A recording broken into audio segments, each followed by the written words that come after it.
রাস্তাঘাট নির্মাণের সময় আমরা অতিরিক্ত মুনাফার জন্য তাড়াহুড়া করে ঘর বাড়ি নির্মাণ করে থাকি, এই কাজটা ইসলামী দৃষ্টিতে কতটুকু জায়েজ? রাস্তাঘাটের নির্মাণের সময় ঘর বাড়ি বানায় মানে এটা আবার কি? ও রাস্তার আশেপাশে যাতে ভাঙা পড়ে। সুবহানাল্লাহ বলবো না নাউজুবিল্লাহ বলবো? আল্লাহ, আহা,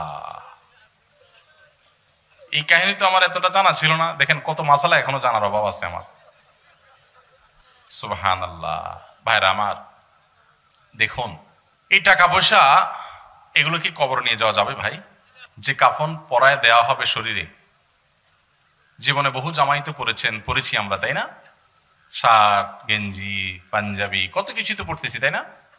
সব পোশাকেই কম বেশি পকেট আছে। পাঞ্জাবিরও পকেট আছে, শার্টেরও পকেট আছে, প্যান্টেরও পকেট আছে, তাই না? পাজামারও পকেট আছে। কিন্তু মরার সময় যে কাফনটা পরে যাবেন ওইটাতে কিন্তু পকেট নাই। পকেট আছে কাফনের? পকেট নাই, কিছু নিয়ে যেতে পারবেন না। আমার এক বড় ভাই আছেন, অনেক বড় ব্যবসায়ী মানুষ।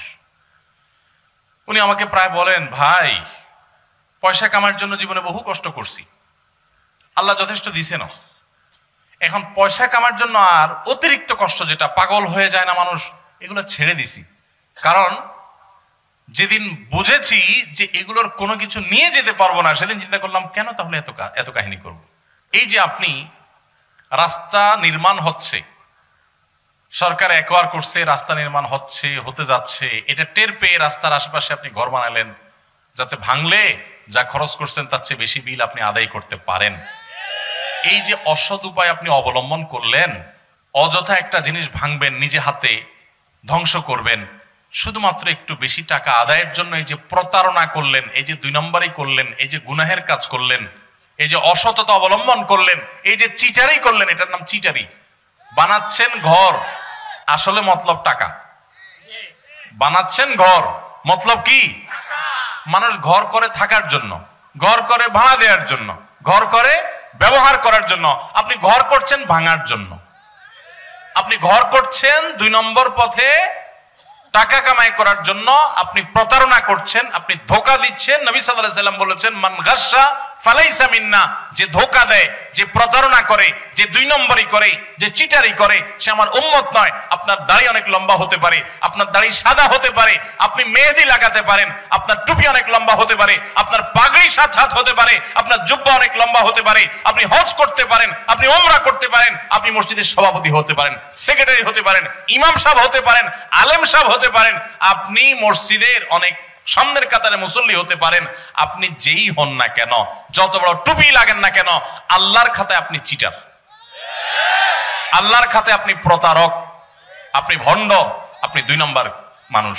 মনে রাখবেন, ঠিক ঠিক বলে খুব বেশি চিল্লানোর দরকার নাই ভাই, একটু ভেতর থেকে উপলব্ধি করেন।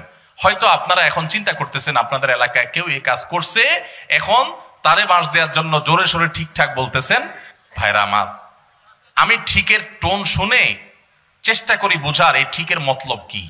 আমি খুব বেশি চালাক চতুর মানুষ না, তবে আবার এত বোকাশোকাও না যে আপনারা ঠিকঠাক বলবেন আর আমি খুশি হয়ে যাব। আমি বুঝতেছি এই কথাগুলো হয়তো কারোর উপরে যাচ্ছে, আপনি খুব মজা পাচ্ছেন, এই জন্য একেবারে জোরসে নারায় তাকবীর দিচ্ছেন, জোরসে ঠিক বলতেছেন, হুজুর বাঁশ দিচ্ছে, আমি ঠিক বলে আরেকটা বাঁশ দিয়ে দিলাম। ভাইরা আমার, আমার কথা শুনেন, আল্লাহর কসম, এটা মজা নেওয়ার জিনিস না ভাই, সিরিয়াস কথা, সিরিয়াস কথা। হয়তো কেউ করছে, আপনি হয়তো অন্যভাবে করছেন, আপনি ঠিক ঠিক চিল্লায়েন না। ঠিক ঠিক চিল্লানোর চাইতে বড় জিনিস হলো উপলব্ধি করেন, কখনো অসৎ উপায় অবলম্বন করে 1টি টাকাও কামাবেন না। চেষ্টা করা যাবে না ইনশাআল্লাহ? যুবক ভাইয়েরা, এই দেশটা শেষ হয়ে গেছে দুর্নীতির কারণে।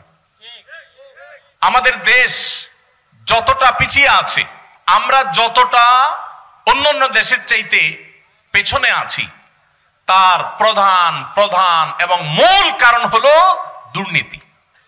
কোনো সন্দেহ আছে?